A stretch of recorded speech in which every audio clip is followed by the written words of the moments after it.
Now your first warm weather forecast with meteorologist Kevin Doom.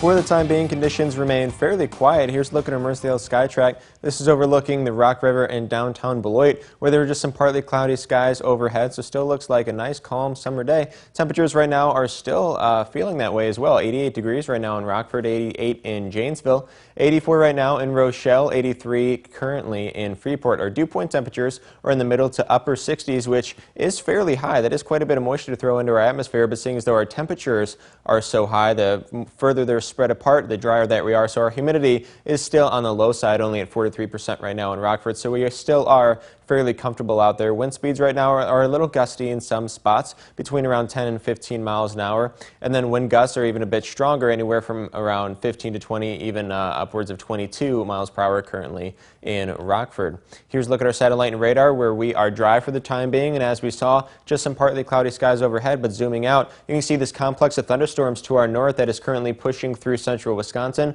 as well as a good part of southeastern Minnesota and northern Iowa. These have spawned quite a few severe thunderstorm warnings and left a good portion of central Wisconsin, Minnesota, and northern Iowa in a severe thunderstorm watch. It is mainly this part of the storm system right here that is going to continue to push southeastward and eventually make its way into the state line later on tonight. So the Storm Prediction Center in Norman, Oklahoma, has issued a slight risk for severe weather in our area today, but don't let that slight word fool you. That is still a fairly good chance. The primary threat with these storms is going to be heavy downpours and high winds gusting up to around 40 or 50 miles per hour. Looking ahead with Futurecast, we should be dry for the next couple of hours here, but by around 10 o'clock, that's when the storms are going to start to creep in some of our northernmost counties, particularly Greene, Walworth counties up in Wisconsin. By around midnight, that's when it'll enter the Rockford area, and then by around 3 a.m., that's when they should mostly be out of the state line area. So rather short-lived. They could leave behind some isolated showers, but ahead of these storms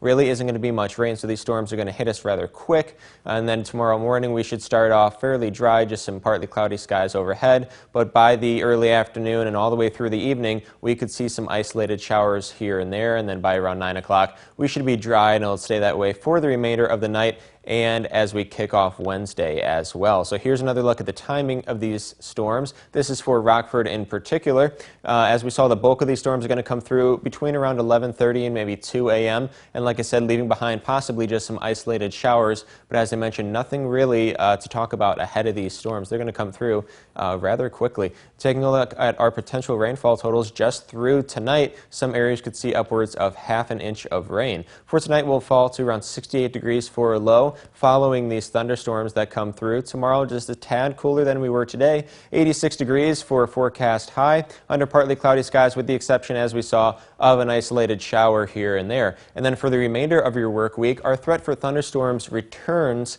on Wednesday night, particularly close to and after midnight, and then a cold front does come through early Thursday morning. That is both going to lower our temperatures down into the low 80s, as well as give us maybe some midday showers. Temperatures going to slowly creep back up into the mid 80s by the weekend, and the weekend looks to be primarily dry.